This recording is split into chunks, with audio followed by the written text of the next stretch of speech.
आंधी चल रही है।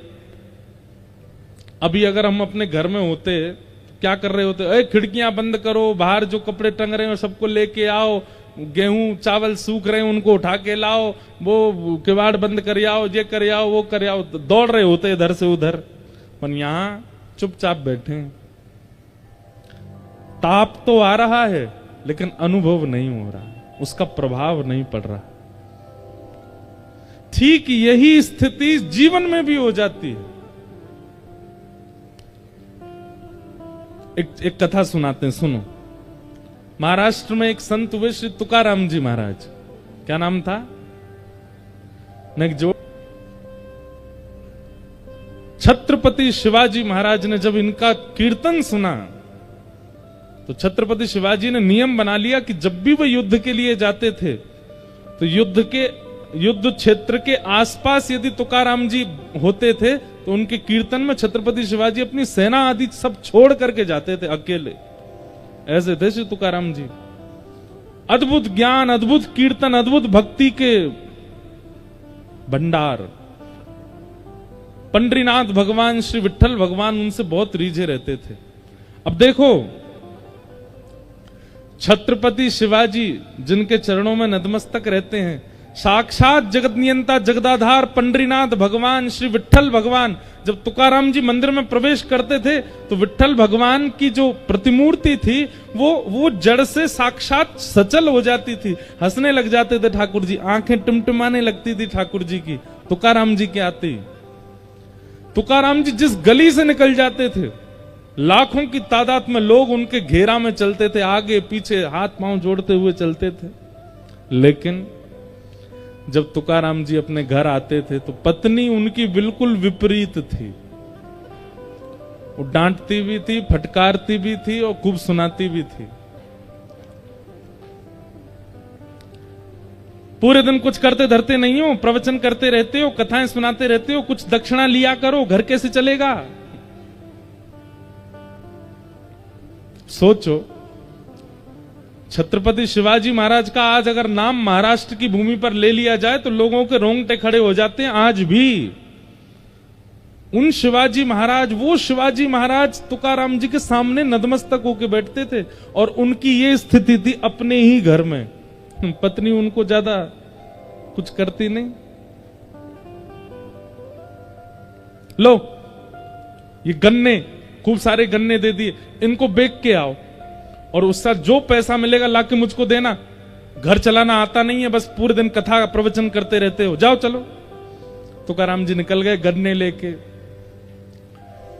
रास्ते में छोटे छोटे बच्चे, अब उस समय पर ये टॉफी तो होती नहीं थी, वो एक बुढ़िया के बाल खाते हैं बच्चे, गांव में आज भी घूमते हैं लोग, वो तो होते नहीं थे।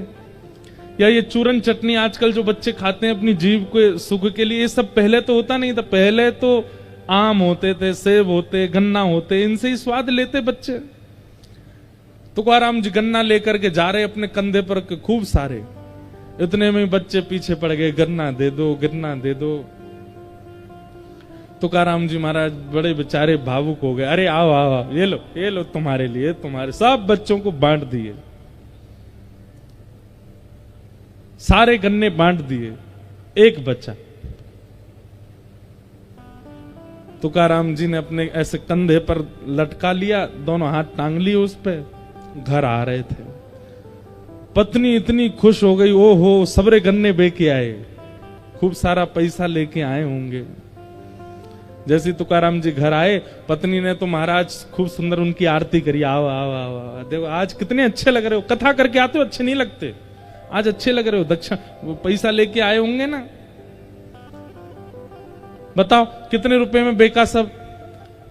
तुकाराम जी बोले, देवी मैं तो गया बेचने ही था, तो मार्ग में बहुत सारे बच्चे मिल गए, मैं तो बांट आया सब में, और ये एक मैं इसलिए बचा के लाया था कि भाई तुम भी हो मैं भी हूं, हम दोनों भी तो खाएंगे। पर मैं ये सोच रहा हूं कि हम खाने वाले दो, गन्ना तो एक ही है, अब हम दोनों में कौन खाएगा इसको? दो होते तो बात और अच्छी बन जाती। पत्नी को आया गुस्सा, अपने दांत कटकटाने लगी, बोले रुक जाओ मैं बताती हूँ तुमको। बांट आए बच्चों में, और गन्ना पकड़ करके एक दिया उनके कमर पे, सोई गन्ना टूट गया, 2 हो गए। तुकाराम जी बोले वाह वाह वाह, जय हो विठल भगवान, आपने तो ऐसी बुद्धिमान पत्नी मुझको दी है, बताओ इसने 2 कर दिए, ले एक तू खा एक मैं खाऊंगा। इतनी अनुकूलता में रहते थे, उनको पीड़ा का अनुभव होता ही नहीं था। आज का पति होता क्या करता, ऐसे व्यवहार की पत्नी मिल जाए तो, या ऐसे व्यवहार का पति मिल जाए तो आज के लोग नहीं सहन कर पाएंगे।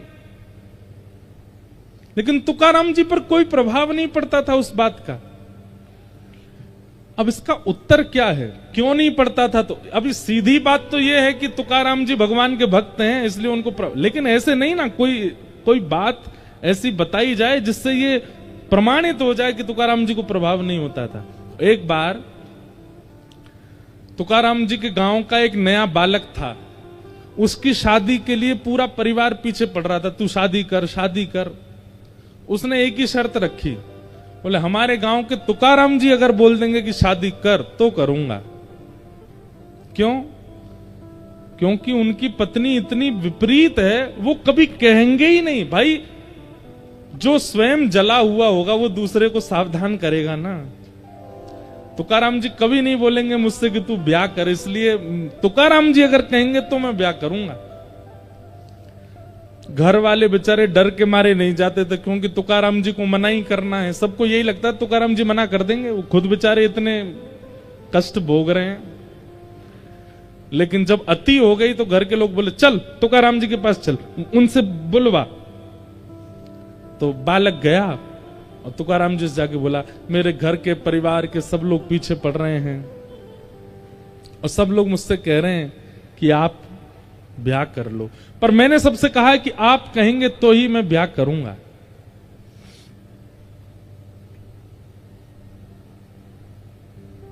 आप बताइए ना, मैं ब्याह करूं कि नहीं करूं? घर के सब लोग बैठे थे, सब घबरा रहे थे, बोले ये मना कर देंगे तो ये तो बिल्कुल ही नहीं करेगा। तुकाराम जी बोले जितना जल्दी हो सके उतना जल्दी ब्याह कर लो, जितना जल्दी हो सके उतनी जल्दी करो।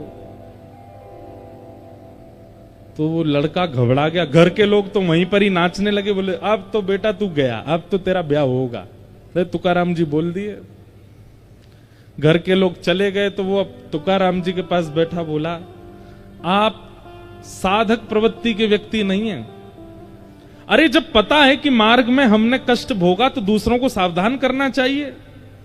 आप खुद इतनी पीड़ा में रहते हैं, पत्नी आपकी मार तक देती है सबके आगे, और आप मुझसे कह रहे हैं कि मैं भी ब्याह कर लूं? क्यों? तुकाराम जी बोले देख भाई, अगर अनुकूल पत्नी आ गई तो तुम दोनों जीवन आराम से जी लोगे, और यदि प्रतिकूल पत्नी आई तो इस गांव में एक की जगह 2 तुकाराम हो जाएंगे, मैं और तू दोनों।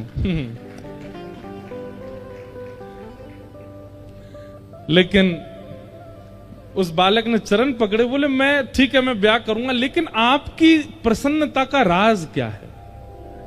आपकी पत्नी विपरीत है। और तुकाराम जी का पहले ब्याह हुआ था तो पत्नी और बेटा भुखमरी के कारण मर गए थे, उनके प्राण चले गए। तो दूसरा ब्याह हुआ तो दूसरी पत्नी इतनी तेज आई कि वो ऐसा करती थी। तो उस बालक ने कहा इतनी प्रसन्नता का कारण क्या, आप इतने प्रसन्न क्यों रहते हो? आपकी पत्नी बिल्कुल विपरीत स्वभाव की, आपके घर में कोई सुख शांति नहीं है, आप पूरे दिन यहां पहाड़ी पर बैठे रहते हैं, आपको भोजन भी घर से तो मिलता नहीं है, फिर भी आपके चेहरे पर कभी शिकन नहीं देखी, आपके चेहरे पर कभी मायूसी नहीं देखी, इसका कारण क्या है?